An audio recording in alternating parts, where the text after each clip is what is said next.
Bacaan Injil, Lukas 11, 37-41, Selasa, 11 Oktober 2022.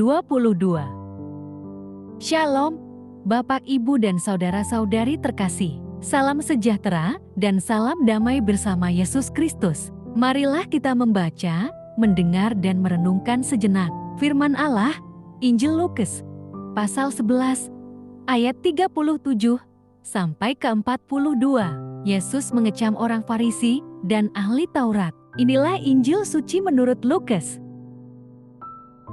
Ketika Yesus selesai mengajar, seorang Farisi mengundang dia untuk makan di rumahnya. Maka masuklah ia ke rumah itu, lalu duduk makan. Orang Farisi itu melihat hal itu dan ia heran, karena Yesus tidak mencuci tangannya sebelum makan. Tetapi Tuhan berkata kepadanya, "Kamu orang-orang Farisi, kamu membersihkan bagian luar dari cawan dan pinggan, tetapi bagian dalammu penuh rampasan dan kejahatan. Hai orang-orang bodoh, bukankah Dia yang menjadikan bagian luar? Dia juga yang menjadikan bagian dalam.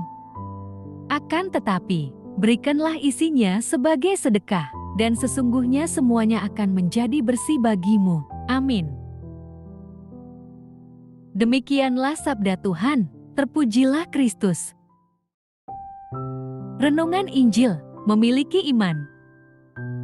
Bapak, Ibu, dan saudara-saudari terkasih, dalam nas ini, Yesus mengecam dua kelompok masyarakat.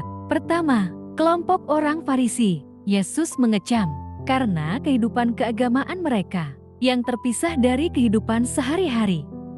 Mereka merasa sudah benar hanya karena menaati peraturan agama, sementara dalam keseharian mereka melakukan hal-hal yang jahat di mata Tuhan. Yesus menyebut mereka sebagai kubur yang tidak memakai tanda, orang-orang yang berjalan di atasnya tidak mengetahuinya. Kedua, kelompok ahli Taurat. Yesus mengecam mereka karena kehidupan keagamaan mereka yang justru diletakkan pada orang lain. Mereka mengkaji berbagai aktivitas rohani yang seharusnya dilakukan oleh umat Tuhan, tetapi mereka sendiri tidak tersentuh atau tidak melakukannya. Mereka penuh dengan pengetahuan agama, tetapi mereka sendiri tidak mempraktikannya. Jadi, Yesus mengecam kehidupan keagamaan yang hanya membangun pengetahuan, tetapi tidak dilaksanakan di dalam kehidupan sehari-hari. Mereka merasa paling benar dan paling salah dalam melaksanakan keagamaannya, tetapi mereka menindas bagi orang yang tidak sepaham baginya, seperti kepada Yesus yang selalu mencari kesalahan.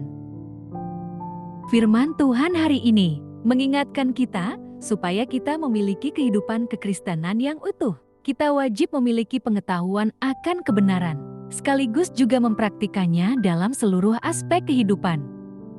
Jadi, kekristenan kita tidak hanya tampak saat ibadah, namun juga hadir pada saat kita bekerja, mendidik anak, bermasyarakat, dan dalam bidang kehidupan lainnya. Kekristenan yang demikian berasal dari kehidupan rohani yang hidup dan dinamis.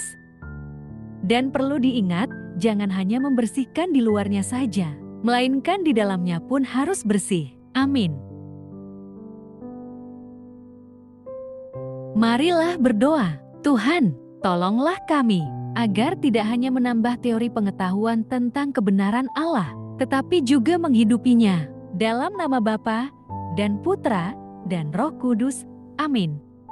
Terima kasih sudah mendengarkan dan merenungkan firman Allah. Jangan lupa subscribe dan jangan lupa juga aktifkan loncengnya. Terima kasih, Tuhan Yesus memberkati.